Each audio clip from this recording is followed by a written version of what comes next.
Hi అందరికీ నమస్కారం. ఈరోజు మనం మాచర్లపట్నంలో ఉన్నాం. ఈరోజు అందరికీ తెలిసిందే మన జాతీయ జెండా రూపకర్త పింగళి వెంకయ్య గారి జయంతి సందర్భంగా ఈరోజు మనం పింగళి వెంకయ్య గారి కుమార్తె సీతామహాలక్ష్మి గారి కుమారుడు జీవిఎన్ నరసింహ గారి ఇంట్లో ఉన్నాం. చూడండి ఈ సారీలు ఇదే. ఈ ఇంటికే గత సంవత్సరం క్రితం మన మాజీ ముఖ్యమంత్రి జగన్మోహన్ రెడ్డి గారు ఈ ఇంటికి వచ్చి, అప్పటికి సీతామహాలక్ష్మి గారు బతికే ఉన్నారు.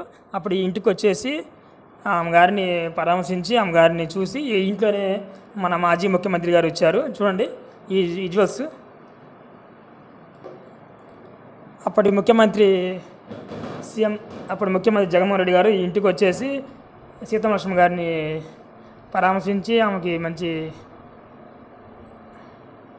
ఇచ్చారు. ఓకే, చూసారుగా ఈ ఇంట్లోనే అప్పటి ముఖ్యమంత్రి సీఎం జగన్మోహన్ రెడ్డి గారు ఇంట్లోకి వచ్చేసి అప్పుడు సీతామహాలక్ష్మి గారిని పరామర్శించి ఇక్కడ చూసేసి ఈ గదిలో ఉండేది సీతామహాలక్ష్మి గారు ఈ గదిలో ఉండేది అమ్మగారు.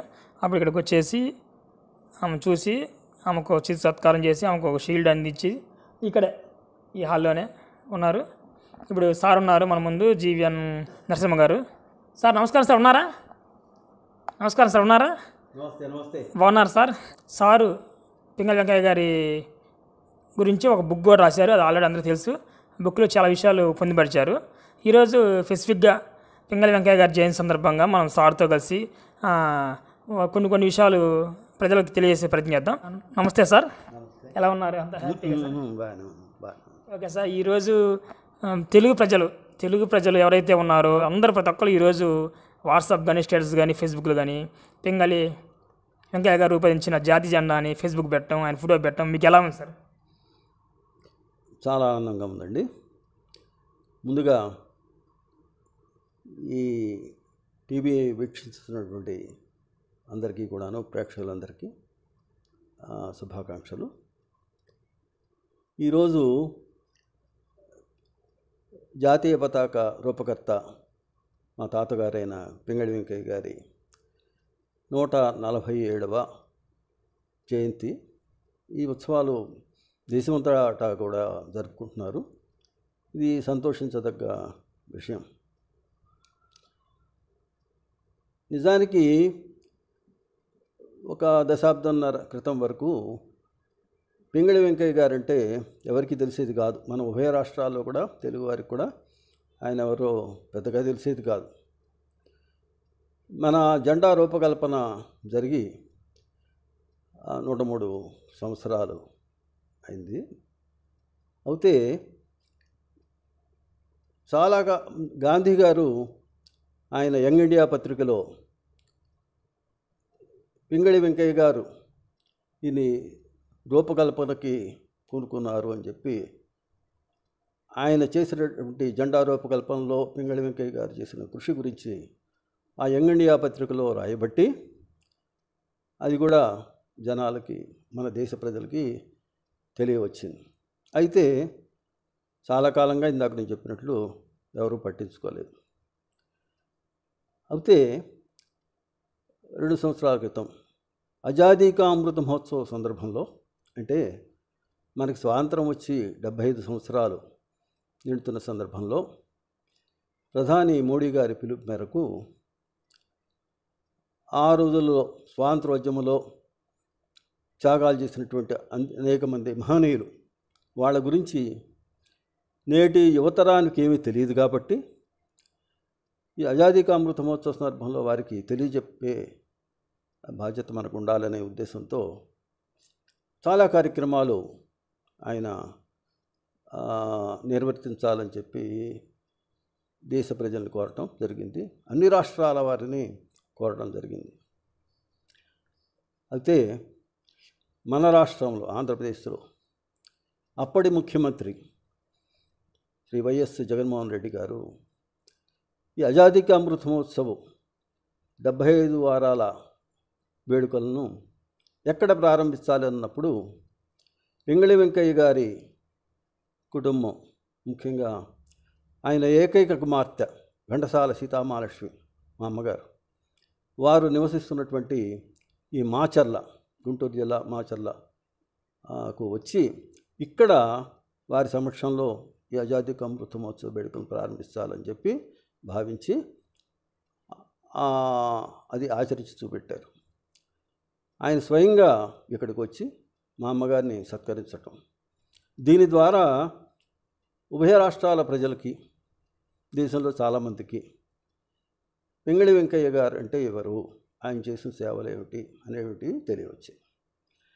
అంతేకాకుండా అప్పటి సీఎం గారు ప్రధాని మోడీ గారికి ఒక సుదీర్ఘమైనటువంటి లేఖ రాయడం జరిగింది.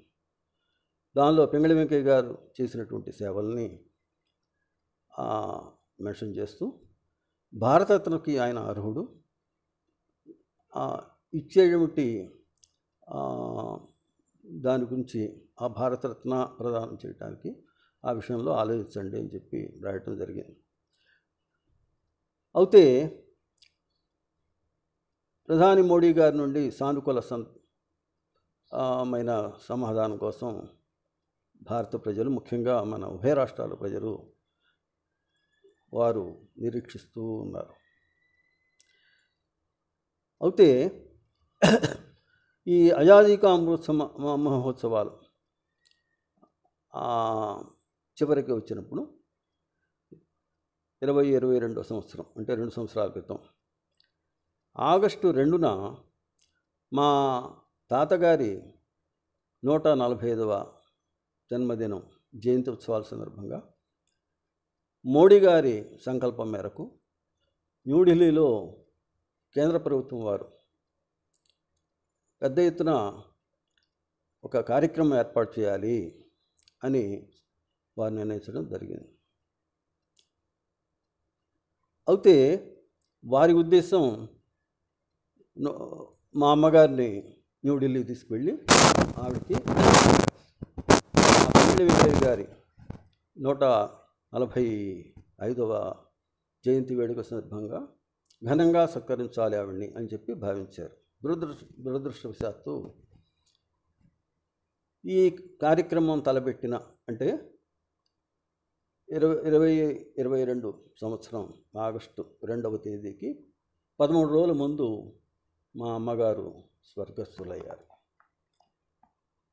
అయితే మోడీ గారు కానీ, అమిత్ షా గారు కానీ, కిషన్ రెడ్డి గారు కానీ ఈ కార్యక్రమాన్ని, అక్కడ న్యూఢిల్లీలో తలపెట్టినటువంటి కార్యక్రమాన్ని ఆపకుండా మమ్మల్ని అక్కడికి పిలిచి పింగళి వెంకయ్య గారి వేడుకల్ని అక్కడ జరిపేటట్టుగా, మమ్మల్ని అక్కడ సత్కరించేటట్టుగా వాళ్ళు దానికి మార్పులు చేసి ఆ విధంగా మమ్మల్ని ఆహ్వానించడం జరిగింది. నేను, మా చిన్న కుమారుడు, మా తమ్ముడు అక్కడికి వెళ్ళటం జరిగింది. సార్ అక్కడికి ఎవరెవరు వచ్చారు? సార్ అక్కడికి ఎవరెవరు వచ్చారు గెస్టులుగా? అక్కడ న్యూఢిల్లీలో దీనికి ఆహ్వాన కమిటీ ఒకటి వేయటం జరిగింది. దానిలో ముఖ్యంగాను అమిత్ షా గారు, వారి మంత్రివర్గం, క్యాబినెట్ మినిస్టర్గా ఉన్న మన తెలుగువారైనటువంటి శ్రీ కిషన్ రెడ్డి గారు, వీళ్ళంతా రావటం జరిగింది. తర్వాత ఈ కార్యక్రమం జరిగిన మర్నాడు అప్పటి ఉపరాష్ట్రపతి వెంకయ్యనాయుడు గారు మమ్మల్ని, అంటే పింగళి వెంకయ్య గారి కుటుంబాన్ని, వారి గృహానికి ఆహ్వానించటం, అక్కడ మమ్మల్ని సత్కరించడం జరిగింది. ఆ సందర్భంలో చాలామంది అక్కడికి వచ్చి మమ్మల్ని కలవడం జరిగింది.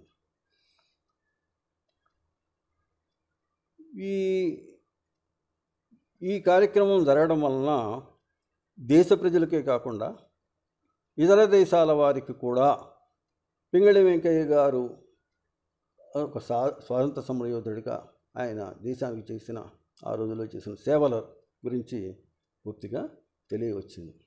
సార్ ఇప్పటికీ కొంతమందికి ఏంటంటే పింగళి వెంకయ్య గారు అంటే ఒక జాతీయ జెండా రూపకర్త అని తెలుసు, కానీ ఆయన ఒక పరిశోధనవేత్త, వ్యవసాయం గురించి కావచ్చు, కొన్ని గురించి చేశారు. ఏం చెప్పండి వివరంగా? అవునండి, నిజానికి పింగళి వెంకయ్య గారు తాను జాతీయ పతాక రూపకల్పన, త్రివర్ణ పతాక రూపకల్పన చేయబోతున్నానని, చేస్తానని ఏనాడు కూడా తలంచలేదండి, భావించలేదు. అయితే ఒక ప్రత్యేకమైనటువంటి సందర్భం ఆయన్ని దీనికి, ఇది జాతీయ పతాక రూపకల్పనకి పూనుకడేట్ చేసింది. అదేమిటంటే 1906వ సంవత్సరంలో ఆయన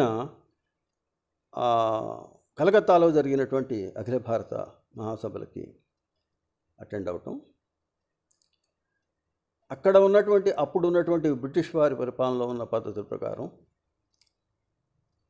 కార్యక్రమం ప్రారంభంలో బ్రిటిష్ పతాకం, దాన్ని యూనియన్ జాక్ అని పిలుస్తారు, దాన్ని ఎగురవేసి దానికి గౌరవవందనం ఇచ్చాక, అంటే శాల్యూట్ కొట్టాక అప్పుడు ఎవరైనా మీటింగ్ని ప్రారంభించుకోవచ్చు, సభల్ని ప్రారంభించుకోవచ్చు. చాలా కాలం బట్టి అది అలా జరుగుతూ వస్తుంది. అయితే పింగళి వెంకయ్య గారు మొట్టమొదటిసారి ఆ సభకి హాజరైనప్పుడు ఒక పరాయి దేశం యొక్క జెండాకు, పతాకానికి సెల్యూట్ కొట్టవలసిన అవసరం ఏముంది, మనకంటూ ఒక పతాకం ఎందుకు ఉండకూడదు అనే ప్రశ్న ఆయన మదిలో మెలిగింది. అయితే మెదలటం వలన ఆయన చాలామందిని అడిగి చూశారు, ఇది ఇక్కడ పద్ధతి, మనం కనుక ఇలా చేయకపోతే యూనియన్ జాక్ దాన్ని ఎగురవేసి సెల్యూట్ కొట్టకపోతే అనుమతించదు బ్రిటిష్ ప్రభుత్వం అని చెప్పడం వలన ఆయన ఆత్మాభిమానం దెబ్బతిని ఆ పతాక రూపకల్పనకి నేనే ఎందుకు పూనుకోకూడదు అనే నిర్ణయానికి వచ్చి దాని మీద ఆయన కృషి చేయటం ప్రారంభించారు. వివిధ దేశాల పతాకాల నమూనాలు సేకరించి ఆ పతాకాల్లో ఆ రంగులు ఎందుకున్నాయి, అక్కడ ఉన్నటువంటి చిహ్నాలు ఎందుకున్నాయి అనేటువంటి క్షుణ్ణంగా పరిశీలించి మన దేశానికి ఇటువంటి పతాకాలు ఉంటే బాగుంటుంది అని చెప్పి కొన్ని నమూనాలతో ఒక పుస్తకాన్ని, ఏ నేషనల్ ఫ్లాగ్ ఫర్ ఇండియా అని 16లో ఆయన దాన్ని ప్రచురించారు. అయితే ఇక్కడ ఓ విషయం చెప్పాలండి, ఆయన చిన్నప్పటి నుంచి కొన్ని ఆశయాలు ఉండేవి ఆయనకి. పెద్ద చదువులు చదవాలి, పరిశోధనలు చేయాలి, ఇవి కూడా దేశానికి ఉపయోగించేటివే చేయాలి అని ఆయనకు వచ్చినట్టు చిన్నప్పటి నుంచి ఆశయం ఉండేది. తగ్గట్టుగానే ఆయన చేసుకుంటూ వచ్చారు. అయితే ఇది అనుకోకుండా జరిగిన ఈ సంఘటన, ఈ రూపకల్పనకి పూనుకోవటం, దాని మీద పనిచేయటం. అప్పటికి గాంధీ గారు ఇంకా రాలా ఇండియాకు. సౌత్ ఆఫ్రికాలో ఆయన ఉండేవారు, బారిస్టర్గా, మీకు తెలిసిన విషయమే. ఆయన ప్రాక్టీస్ చేస్తూ అక్కడే ఉన్నారు. అయితే గాంధీ గారితో పింగళి వెంకయ్య గారికి ఆ సౌత్ ఆఫ్రికాలోనే పరిచయం అయింది. ఎట్లా పరిచయం అయిందంటే, ఈయన 19వ ఏట సైన్యంలో చేరి, పింగళి వెంకయ్య గారు ఆన్ డ్యూటీ. అప్పుడు సౌత్ ఆఫ్రికాలో బోయర్ యుద్ధం జరుగుతోంది. సో ఒక సైనికుడిగా అక్కడికి పంపబడ్డారు బ్రిటిష్ వారి చేత. అయితే ఈయన సైనికుడిగా ఆ యుద్ధంలో పార్టిసిపేట్ చేస్తే, గాంధీ గారు రెడ్ క్రాస్ తరఫున ఆ యుద్ధంలో గాయపడిన సైనికులకి సేవ చేయటం, శిబిరాలు పెట్టి అక్కడ సేవ చేయటం, సేవాదళ సభ్యుల్ని వారి ద్వారా సేవలు అందించడం, అది ఆయన చేశారు. ఆ సందర్భంలో వీరిద్దరికీ పరిచయం అయింది. మొట్టమొదట వారి పరిచయం అక్కడ జరిగింది. ఇక్కడ మీరు ఇందాక అడిగారు, ఈ వివిధ రంగాల్లో ఈయన ఏ విధంగా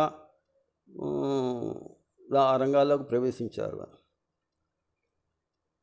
ఇందాక నేను చెప్పినట్టుగా పతాక రూపకల్పన మెయిన్ ఏం కాదు, అనుకోకుండా వచ్చింది.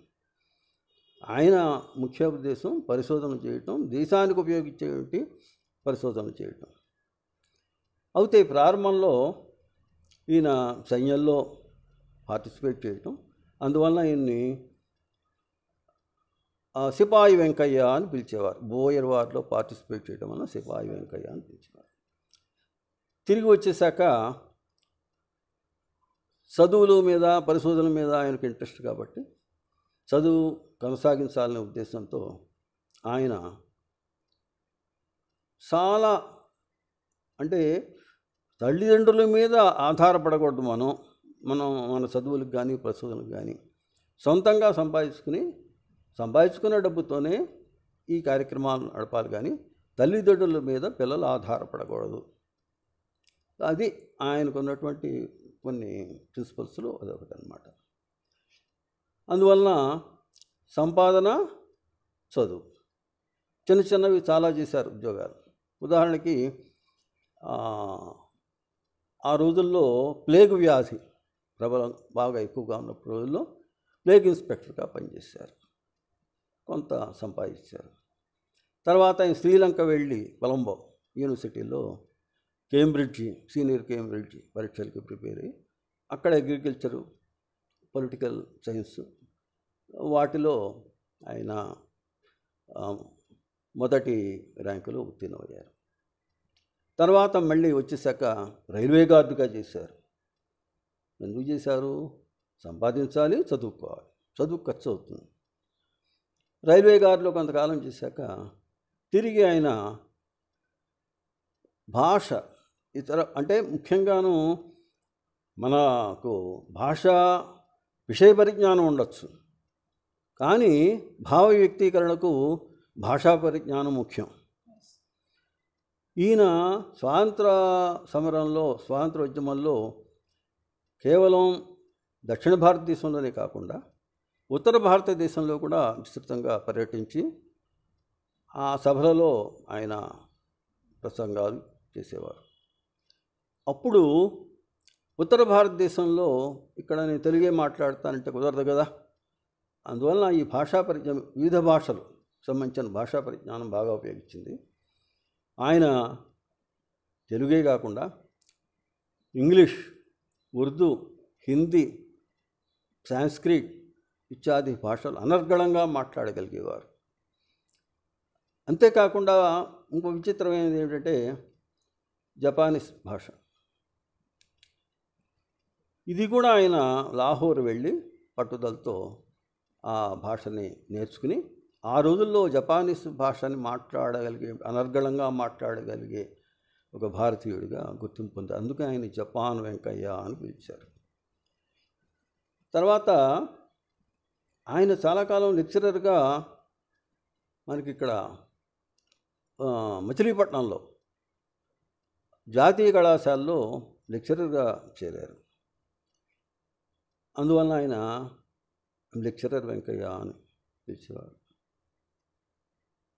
ఇంకొక విషయం ఏంటంటే ఆ 1906లో కలకత్తా మహాసభలకు వెళ్ళినప్పుడు మునగాల రాజావారు, అది సూర్యాపేట దగ్గర ఉన్నది, కోదాడ సూర్యాపేట ప్రాంతాల్లో మునగాల నడిగూడి అనేవాళ్ళు, మన నడిగూడి కాదు. ఆ రాజావారు రాజారంగయ్యప్పారావు రావుహోద్దూరు వారి సలహా మేరకు మునగాల వచ్చి ఒక వ్యవసాయ పరిశోధనా కేంద్రం పెట్టి పత్తి మీద పరిశోధన చేశారు. పత్తి మీద ఎందుకు పరిశోధన చేశారని మీరు అడగచ్చు.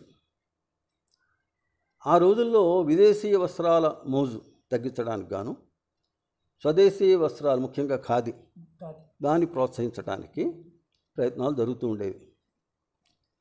అయితే యువత విముఖత చూపెట్టేవారు. ఎందుకంటే ఆ రోజుల్లో నూలు మన వాళ్ళు ఇక్కడ వాడేది చాలా ముతకగా ఉండేది.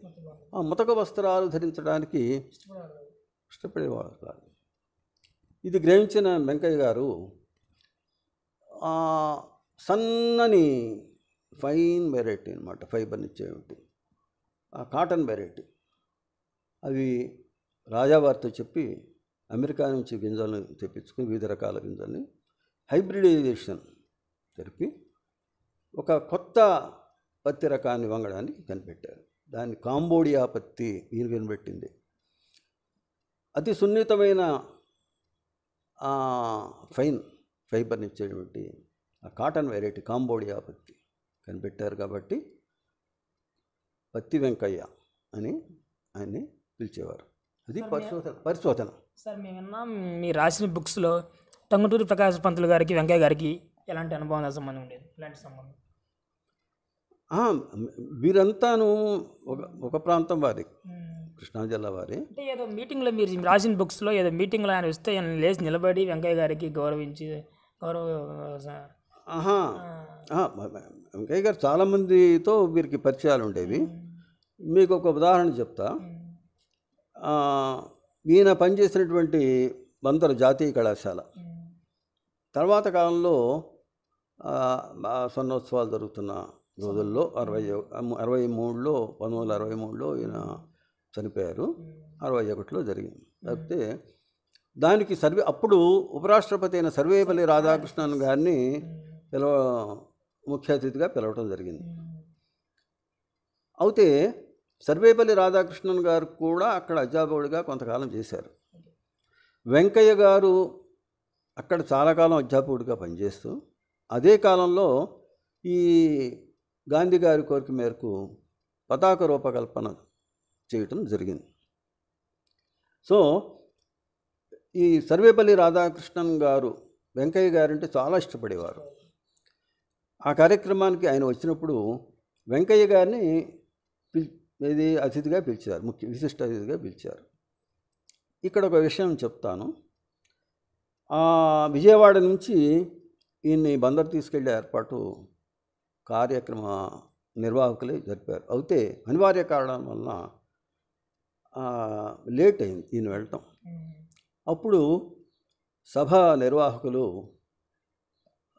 ఉపరాష్ట్రపతికి ఇబ్బంది కలగకూడదని చెప్పి కార్యక్రమం ప్రారంభిద్దామా అని అడిగారు.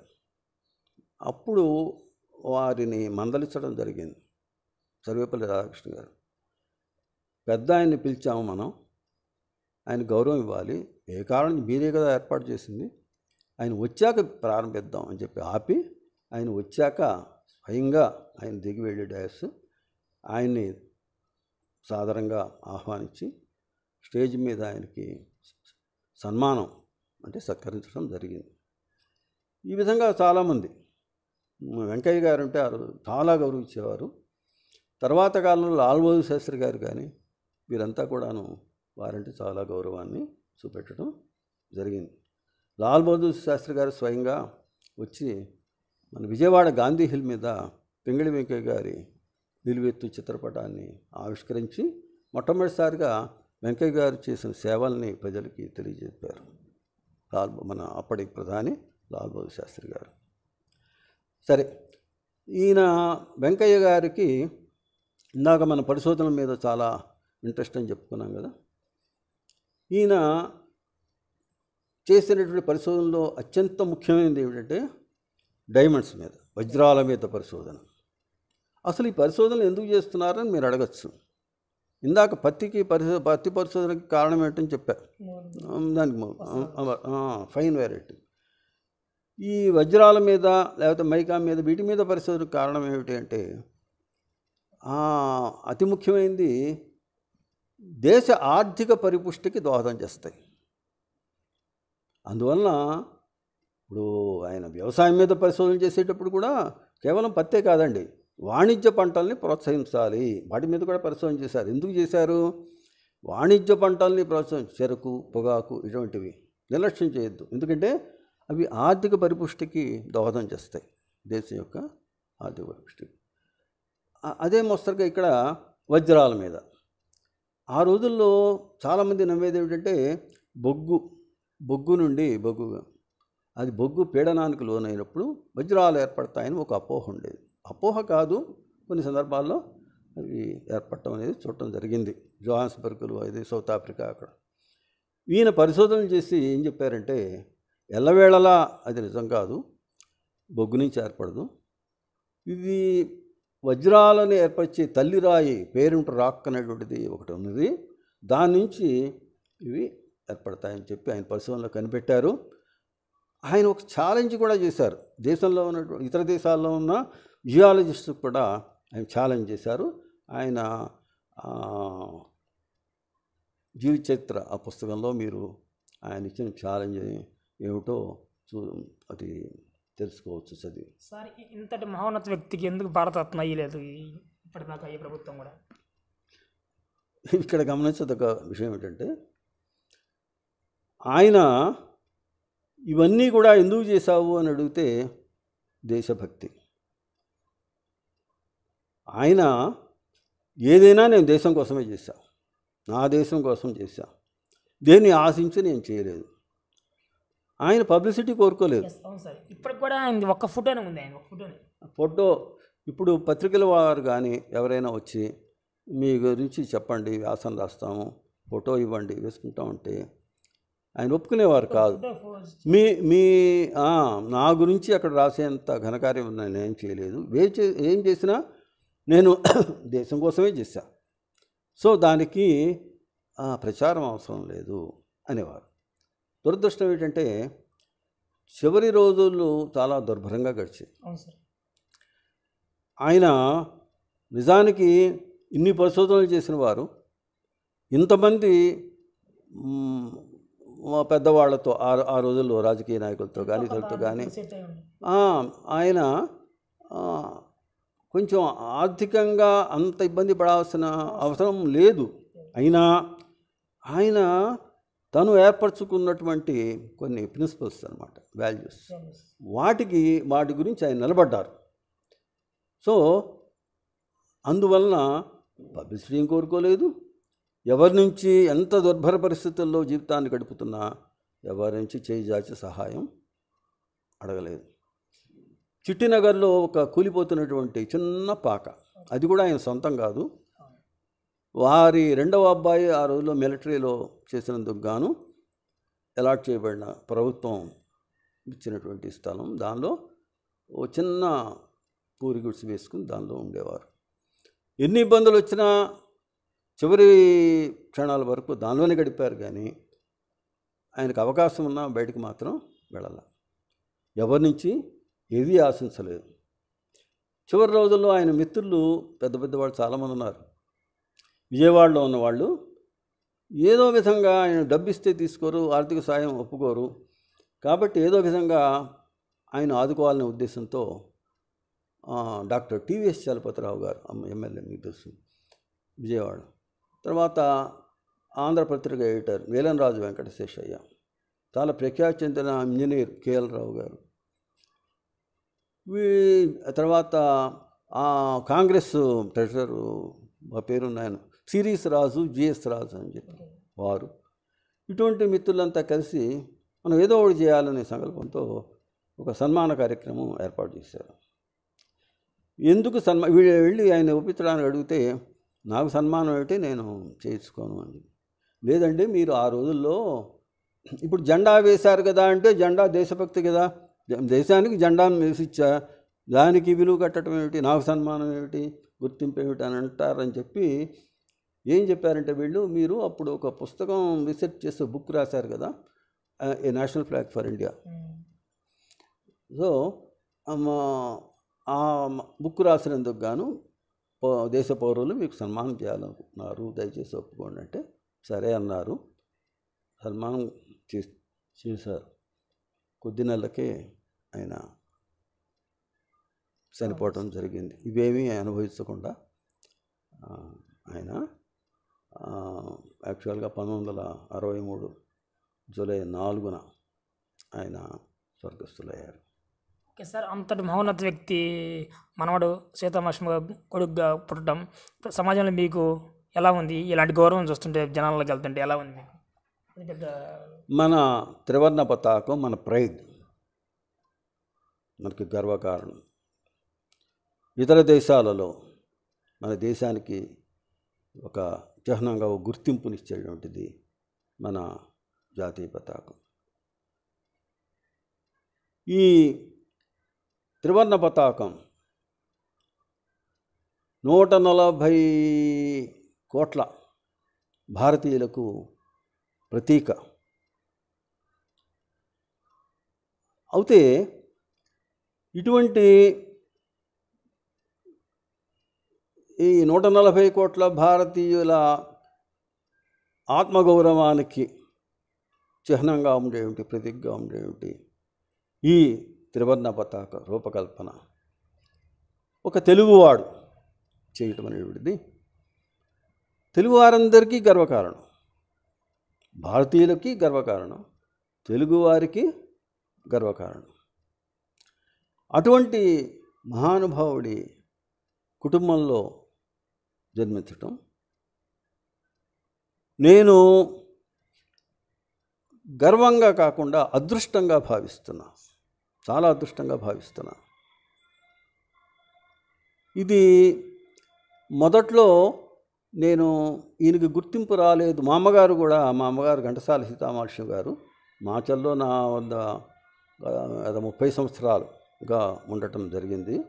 ఈ 2 సంవత్సరాల క్రితం వారు స్వర్గస్థురాలయ్యారు దురదృష్టవశాత్తు. అయితే ఈ మొదట్లో నేను చెప్పినట్టు దశాబ్దన్నర కాలం ముందు వరకు కూడా ఈయన అంటే పెద్ద గుర్తింపు లేదు. పింగళి వెంకయ్య గారు అంటే ఎవరికి తెలిసేది కాదు. తర్వాత నాకు అనిపించింది, నాకు ఇప్పుడు 78 ఏళ్ళు, ఈ మా తాతగా వారు చనిపోయే సమయానికి నాకు 17 సంవత్సరాలు. నేను ఇప్పుడు కాలేజీలో చదువుతున్నా, ప్రీ యూనివర్సిటీ. సో 17 సంవత్సరాలుగా ఆయనతో మంచి మా అమ్మమ్మ గారితో తాతగారితో ఆ చిట్టినగర్లో ఉన్నప్పుడు చాలా అనుబంధం ఉండేది. మాకు గుర్తొచ్చింది, మీ తాతగారిని గుర్తొచ్చింది. మీ తాతగారు రాయటానికి కాస్త ఇబ్బంది పడేటప్పుడు మీరు కూడా రాశారని చెప్పి మేము మీ బుక్లో. అవునండి, అవునవును. కొన్ని అప్పుడు ఆ రోజుల్లో మేము విజయవాడలో ఉండేవాళ్ళం. చాలా ఫ్రీక్వెంట్గా చిట్టినగర్ విజయవాడ అవుట్స్కట్స్లో ఉండేది. నేను మా అన్నగారు వారు ఇప్పుడు లేరు, అక్కడికి వెళ్ళి మా తాతయ్య అమ్మమ్మతో ఆ పూరి గుడిసె మీకు తెలుస్తుంది, పర్ణశాల అని పిలిచేవాళ్ళం, అక్కడ గడుపుతుండేవాళ్ళు. చాలా ఆప్యాయతగా చూసుకునేవారు. చివరి రోజుల్లో మా తాతగారికి ఆయనకి పార్కిన్సన్ సిండ్రోమ్ ఉండటం వలన దాని లక్షణాలు ఏమిటంటే తల చేతులు వణుకుతాయి. Parkinson syndrome. ఆయనకి మొదటి నుంచి ఒక అలవాటు ఉండేది, ఏమిటంటే దినచర్య డైరీ రాయటం, తర్వాత ఉత్తర ప్రత్యుత్తరాలు జరపటం అప్పుడున్నటువంటి దేశ నాయకులతో అందరితోనూ, ప్లస్ బంధువర్గంతోనూ, స్నేహితులతో, ప్రతి ఒక్కరితో కూడా. అక్కడ నిర్లక్ష్యం చేసేవారు కాదు. అయితే చివరి రోజుల్లో ఈ చేతులు వణకడం అనేటువంటిది దాని వలన ఆ డైరీ రాయలేకపోయేవారు, ఉత్తరాలు కూడా రాయలేకపోయేవారు, వణుకుతూ ఉండే. అలాగే కష్టపడి ఆయన ఒక్కరే ఉండాల్సి వస్తే వారు రాసుకునేవారు. అయితే మేము ఎవరన్నా బంధువులు కానీ మేము కానీ ఆయన చుట్టానికి అక్కడికి వెళ్ళి కొన్ని రోజులు ఉన్నప్పుడు అప్పుడు మాకు ఆ పని అప్పచెప్పేవారు. వారు డిక్టేట్ చేస్తుంటే మేము ఆ డైరీలో ఆయన చెప్పినట్టుగా రాసేవారు. అయితే ఆయన ఒక కండిషన్ పెట్టేవారు, మొదట ఆ రాస్తున్న వారి పేరు పైన రాసుకోవాలి, ఎందుకంటే ఆయన కాదు కదా రాస్తుంది ఇలా. అందుకని ఆయనే మొట్టమొదట ఒకటి చెప్పేవారు, నా మనవడు చిరంజీవి ఘంటసాల వాసుదేవేంద్ర నరసింహ నన్ను చుట్టానికి వచ్చాడు, ఈరోజు దినచర్య తను రాస్తున్నాడు అని చెప్పి రాసి కింద రాయాలి. అట్లా ఎంతోమంది పెద్దవాళ్ళు వచ్చినా సరే వారి చేత ఆ టైంలో ఎవరుంటే వారి చేత ఆ డైరీ రాయించేవారు. స్టైల్ ఎలా స్టార్ట్ అయింది? మీరు ఇక్కడ మార్చల్ ప్రిన్సిపల్ చేశారని. అవునండి, నేను ఎంఎస్సి జువాలజీ, జంతు శాస్త్రం అంటే జంతు ప్రేమికుడిని, జంతు శాస్త్రంలో పీజీ చేశాను. వెంటనే లెక్చరర్గా జంతు శాస్త్ర అధ్యాపకుడిగా నాకు ఉద్యోగం వచ్చింది డిగ్రీ కాలేజీలో. చాలా కాలం మొదట ఈ మాచర్ల గవర్నమెంట్ డిగ్రీ కాలేజీలోనే నాకు ఉద్యోగం రావడం జరిగింది. దాదాపు 36 సంవత్సరాలు వివిధ ప్రదేశాల్లో వివిధ ప్రాంతాల్లో డిగ్రీ కాలేజెస్లో లెక్చరర్గా చేయటం. నా రిటైర్మెంట్ ముందు నేను అద్దంకి ప్రిన్సిపాల్గా, అట్లాగే గుంటూరు ఆర్జేడి ఎఫ్ఎస్సి చేయటం జరిగింది. 2005లో రిటైర్ అయ్యానండి, 58 ఏళ్ళకి. అయితే ఈ నేను ఇందాక చెప్పినట్టు చివరి రోజుల్లో అంటే మా దాదాపు దశాబ్దంన్నర క్రితం వరకు కూడా పింగళి వెంకయ్య గారు మా తాతగారు అంటే ఎవరో తెలియదు కదా, ఎక్కువగా తెలియదు. సో చాలామంది నన్ను అడగటం జరిగింది, ఇప్పుడు మీ అమ్మగారికి 100 ఏళ్ళు, first hand information, primary information అంటే పింగళి వెంకయ్య గారిని డైరెక్ట్గా చూసిన వాళ్ళు, వారితో అనుబంధం ఉన్నవారు, వారితో మసలిన వారు మీ అమ్మగారు లేకపోతే మీరు. కాబట్టి మీ ఇద్దరి తర్వాత ఆయన గురించి చెప్పేవాళ్ళు అంటే యాక్చువల్గా మా ప్రైమరీ ఇన్ఫర్మేషన్, ప్రాథమిక సమాచారం ఇచ్చేవాళ్ళు ఎవరు ఉంటారు కదా. కాబట్టి మీరే పూనుకుని మీ అమ్మగారి ద్వారా, అలాగే మా పెద్దమామయ్య కూడా ఆ మధ్యకాలంలో చనిపోయారు, వారి ద్వారా సేకరించినటువంటివి. స్వయంగా 17 ఏళ్ల అనుబంధం పింగళి వెంకయ్య గారితో మీ తాతగారితో మీకు ఉంది కాబట్టి మీరు అబ్జర్వ్ చేసినటువంటివి అవన్నీ కూడాను గ్రంథస్థం ఎందుకు చేయకూడదు అని చెప్పి చాలామంది నాకు సలహా ఇచ్చారు. మొదట అశ్రద్ధ చేసినా నిజమే అనిపించింది. అప్పుడు నేను ఈ పనికి పూనుకున్నాను. పూనుకుని 2019 కరోనా టైం వస్తుంది, అప్పుడు నేను దీన్ని పూర్తి చేయటం జరిగింది. దీనికి అమ్మా చారిటబుల్ ట్రస్ట్ గుంటూరు స్వామీజీ ఆయన ప్రోద్బలం చాలా ఉందండి. ఆయన వదిలేవారు కాదు, ప్రతి వారం ఫోన్ చేసి, ఆయన పింగళి వెంకయ్య గారంటే అభిమానం, గొప్ప దేశభక్తుడు ఆయన, జాతీయ జెండా అన్న అభిమానం. సో ఇటువంటి వారి ప్రోద్బలంతో నేను జీవిత చరిత్ర, పింగళి వెంకయ్య గారి జీవిత చరిత్రను పూర్తి చేయడం జరిగింది. నేను పింగళి వెంకయ్య గారి అభిమానులు దేశంలోనూ ఇతర దేశాల్లో అంతమంది ఉంటారనే విషయం నాకు తర్వాత తెలిసి వచ్చింది. ఈ పుస్తకం రాసిన కొద్ది కాలంలోనే వేల సంఖ్యలో ఇవి డిస్ట్రిబ్యూట్ అయ్యాయి, ఇతర దేశాలకు కూడా వెళ్ళాయి. ఈ పుస్తకం చూసినటువంటి, చదివినటువంటి అప్పటి సీఎం జగన్మోహన్ రెడ్డి గారు ఆజాదీ, ఇందాక చెప్పినట్టు ఆజాదీ కా అమృత మహోత్సవ్ ఎక్కడ ప్రారంభించాలి అనుకున్నప్పుడు ఆయన గుర్తుకొచ్చింది మాచర్ల. పింగళి వారి కూతురు ఏకైక కుమార్తె 100 సంవత్సరాలు, వారి ఫ్యామిలీ అంతా మాచర్లో ఉంటుంది కాబట్టి అక్కడికి వెళదామని చెప్పి ఇక్కడికి రావటం.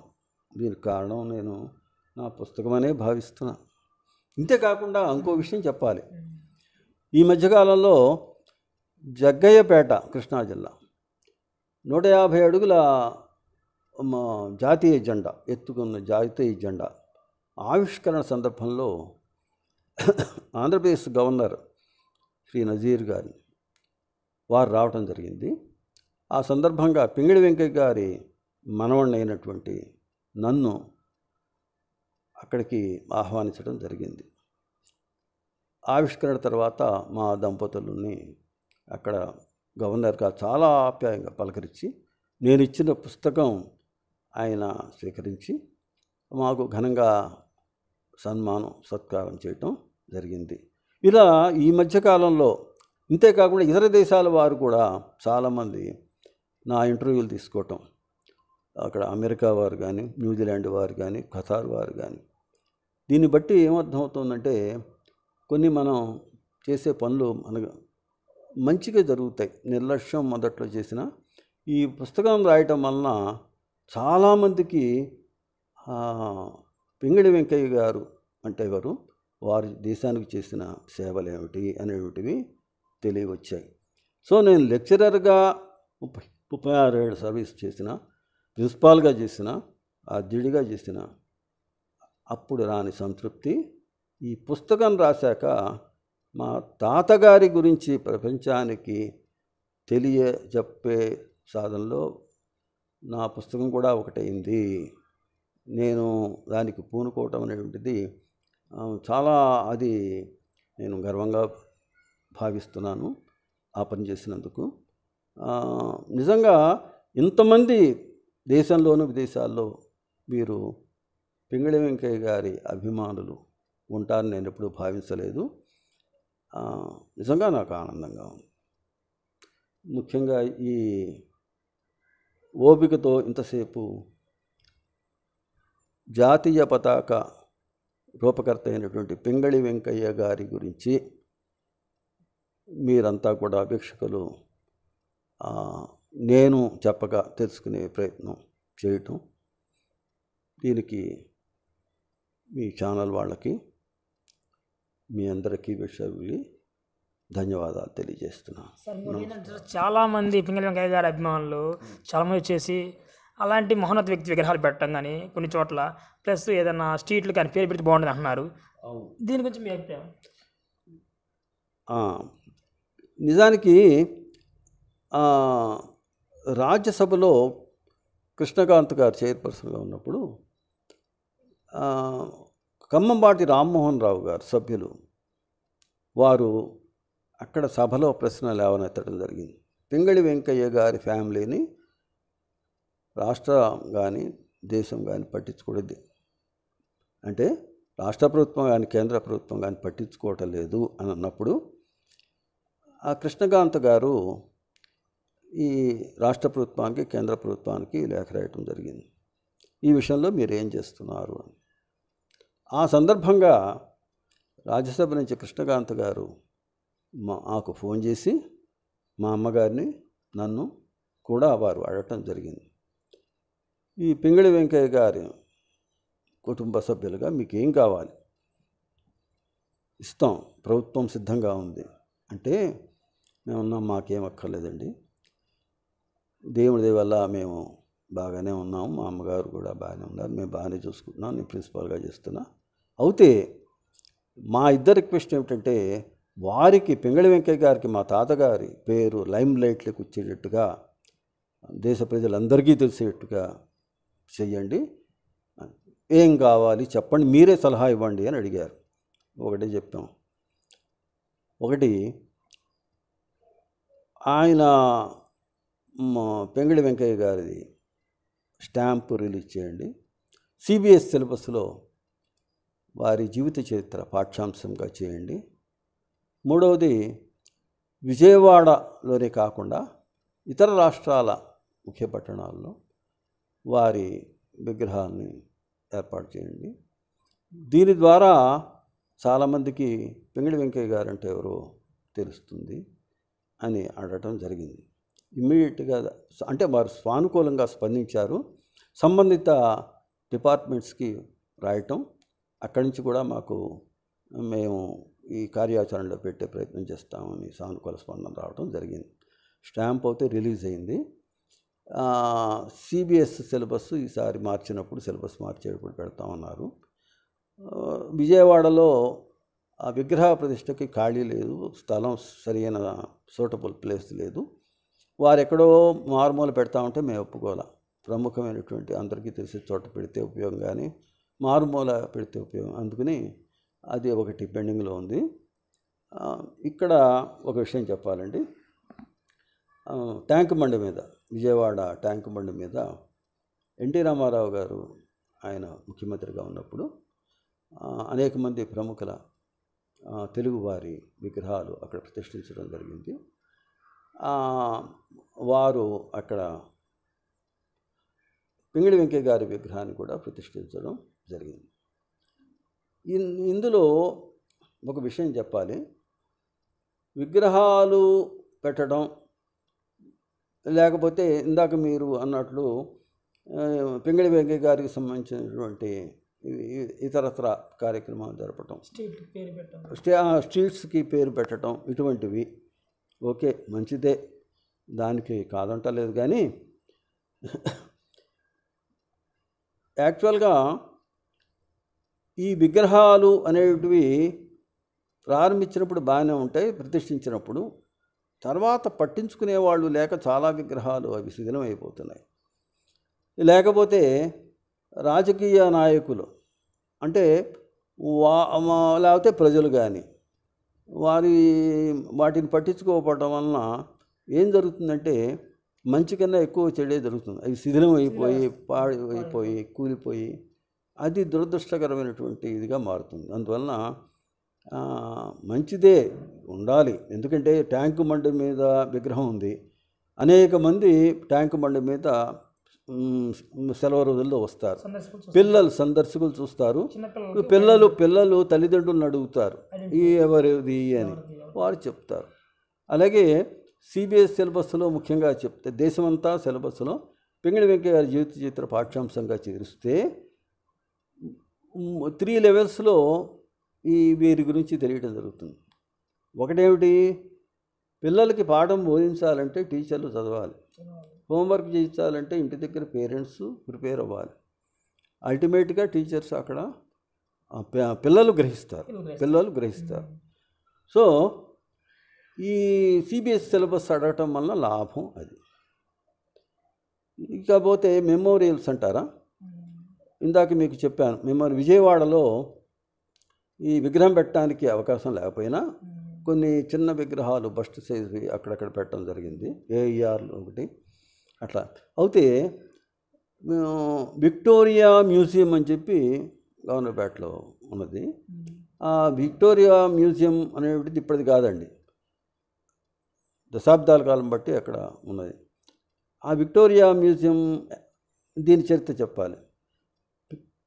మనకి ఈ జాతీయ పతాక రూపకల్పన జరిగి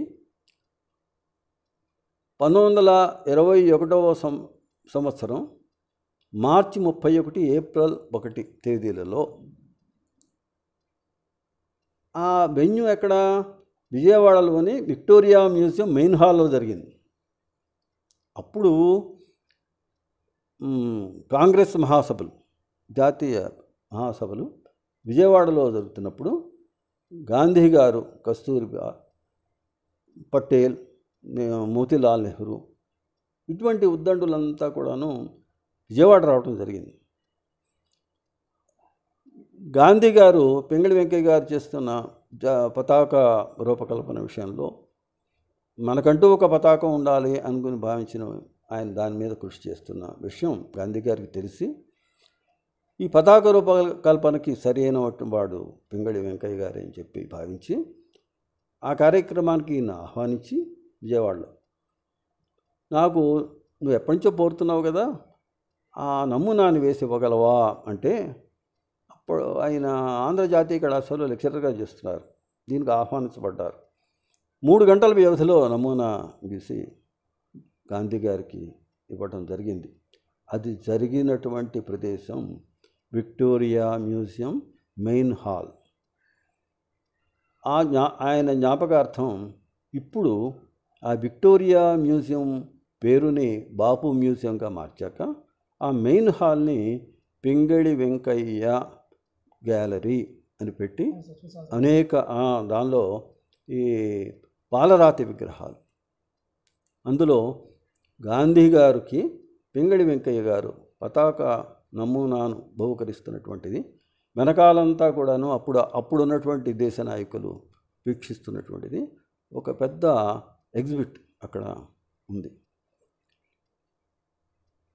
ఇది రోజు కూడా అనేక మంది సందర్శకులు ఆ మ్యూజియంకి వస్తూ ఉంటారు. వచ్చినప్పుడు ఆ గ్యాలరీని, పింగళి వెంకయ్య గ్యాలరీని చూసి వారి గురించి అనేక విషయాలు అడిగి తెలుసుకోవటం జరుగుతుంది. ఇప్పుడు దాకా నరసింహ గారి మాటల్లో వాళ్ళ తాతగారి గురించి చాలా చక్కగా విన్నాం.